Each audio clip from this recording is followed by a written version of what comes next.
areas of life, I realized that those things also came handy for me. They helped me. They helped me. They helped me.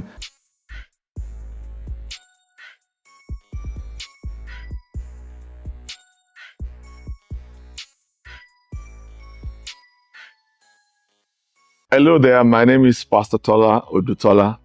I pastor Jesus House Baltimore. This is my story. Now, continuing, does that answer your Yes, it does. okay? Answer. Yeah. Continue with the principal. I knew what to do to those kids when they were taunting me, but I couldn't do much, because I knew that if I did that, that man was going to flog me when I get home. And I also believed that the man had eyes at the back because he was in front, So even if I made faces at those boys, I believe that he will see it. I just believe that he had eyes at the back. So I didn't do anything. I just followed him, faithfully. But one day, reprieve came, and my mother came back to town, and started living in the south, and she asked for me and said I should come back home, and that was one of the best days of my life. Do you understand? I was so happy, I was so glad because I knew that going back to my mom, I was going to be in a place with so much love. There wasn't a lot, but the love was bigger than everything. It was a place I was accepted as who I am, and with my mom, I had no barriers or lines not to cross.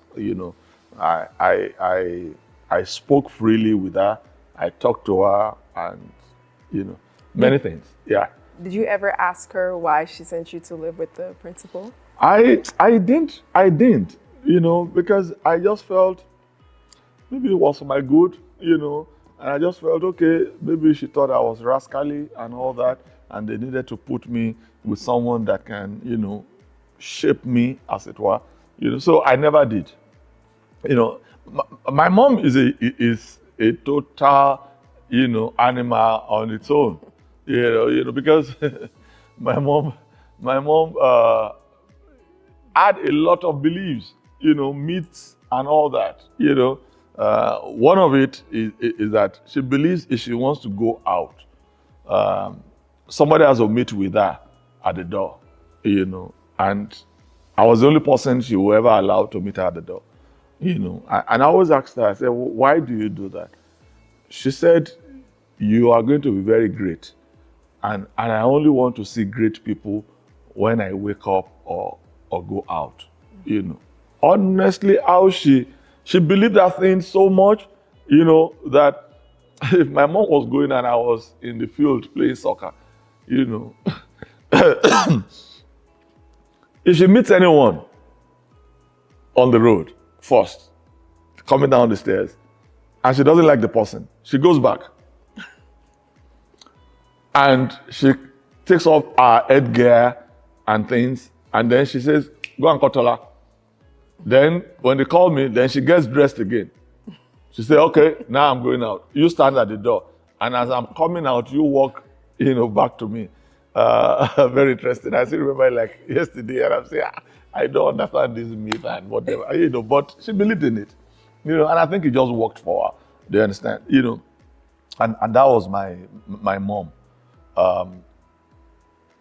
At age 10, something happened to me. From the time I was born to age 10, I never met or saw my dad. Do you understand? And at age 10, I was playing soccer, in my neighborhood, and somebody walked past me, and I looked at his face. I said, that's him. And very strange behaviors, though. He used to park many houses away from my mom's house, and then he will walk, to my mom's house. Later thinking about it, I said, why did he do that? And I felt it's because if people are, trailing him, they will not know where he's at, So you rather park 10 houses away from us, and then walk. So you won't know. So you think probably where his car was parked, that's where he is. That's not where he is. Yeah, he walked down. So he walked, and I saw him. And how did I recognize him? Because I had seen his picture. I said, oh, that's my dad, but I just kept on playing by soccer. I just didn't do anything. I didn't say hi or anything. I just kept on. A few minutes later, my mom called me. So I knew something was up, So when I walked up to my mom, my dad was sitting down in the sitting room. And I said, I was saying to my mom, yes, what can I help you? He called me. And she said, won't I say hi to the person, sitting down? I said, I don't know who is, And I said, how are you, sir? Because in Yoruba, you have to prostrate and greet people. And I did that. And my mom said, oh, that's your dad. And I said, really? And I asked him, I said, where have you been 10 years of my life? And I walked out. And I just walked out. What was going through your mind in that moment when you saw him and you realized that's your dad?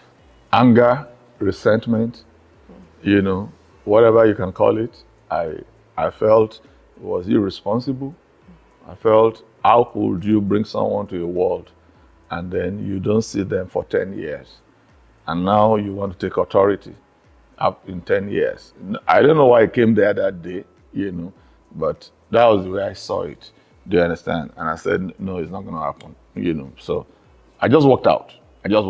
Of course, my mom, smacked me, flogged me later and said, why did you do that? That was disrespectful and all that, But I couldn't explain to her the way I was feeling, even though I believe she knew.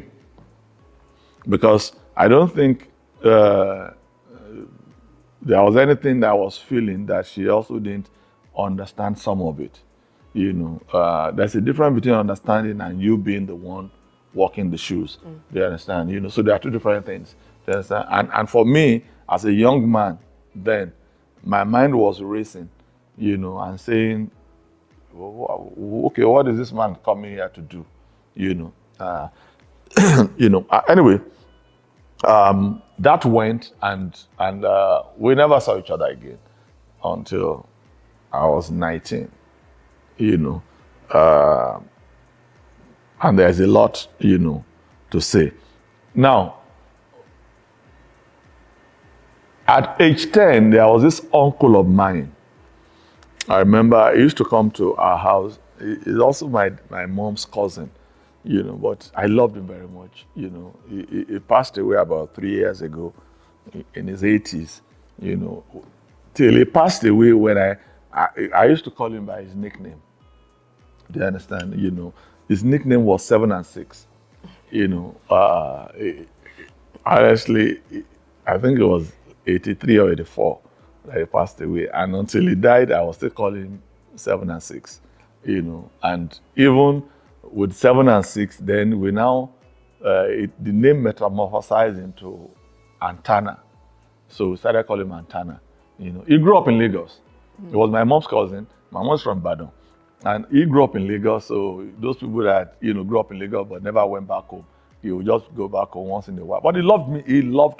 He just loved me, And he used to take me from my mom's house to my dad's office. My dad then was working with his dad at the Tire Souls company, and he was the MD of the company, and we were supposed to go there to get my monthly upkeep allowance, I must have been there about 3 or 4 times. I never got any allowance. He never came out to see us. I never saw him. It was always the gate man that sent us away. I think one of the occasions I was there and we were waiting with this my uncle, and his car left the factory and went out, and we were at the gate of the factory. And the gate man was saying to me, that's him going there now. That's him, and da. Now, from the angle of the gate man, he thought we were just lying, because I don't know how to describe it. When you walk in a factory, this was a big factory. I mean, very huge factory with thousands of people working there. And here is someone you've come to meet, is the MD of the company. And you are saying, oh, I'm here to meet with him, and I'm his son, and that my uncle was there. Excuse me. So naturally, the gate man is going to look at you like, oh, you this guy, you need to tell me another story. Do you understand? And things like that. And this was like, I think it was 1970, 1971, thereabout. Do you understand? So, but anyway, you will drive out. We never got to meet with him. So going back home, I'll be crying. And my uncle would say to me, why are you crying? I said, look at the way they embarrassed us there. He said, don't think about it. Don't you know how great you are going to become? You have no idea how great you will become. That's those ones, don't worry. So when I left college, I had to look for my uncle. Do you understand? And I had to take up the responsibility of, taking care of him, because I never forgot what he did. Do you understand? I never forgot the words that he spoke into my life. Even when we had no idea that we will get to where we are, today. Even my family members always thought there is a special bond between Tola and Antana, and the day I told him, I was already in America and a pastor, and I invited him for breakfast, So he came to my house and I cooked for him, and there was another uncle of mine there. I cooked for them and everything. My wife was not there, so I was the only one. So when we finished eating, we talked, we did everything, and then I gave them some gifts, both of them, The thing is that the bond with me and my uncle is special. When I'm talking to him, you think he's my classmate too. I'm telling you, at times he looks at me and says, what's wrong with you? You're talking to me like that. Don't you know I'm not your classmate? And I will say, oh, Atana, sorry, Atana, sorry. So I now said to him, I said, do you know why I'm doing this? So we started praying. So that day I ministered to him, to become a Christian. He prayed with me to be born again. He prayed with me, said the prayers and everything. Then after he said the prayer, he said, but my problem. I said, what's your problem, Antana? He said, my problem is that at this age of mine, with all these families, it's going to be difficult, Antana. He said,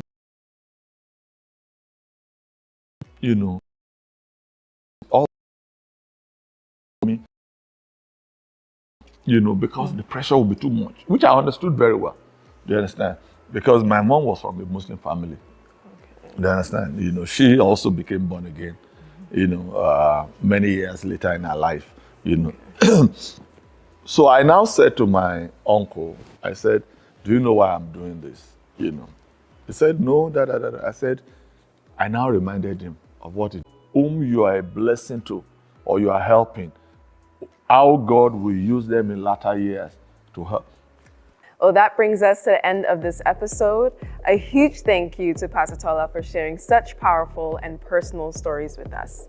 Stay tuned every Friday at 2 p.m. Eastern Time as we dive into further chapters of his story. Thank you.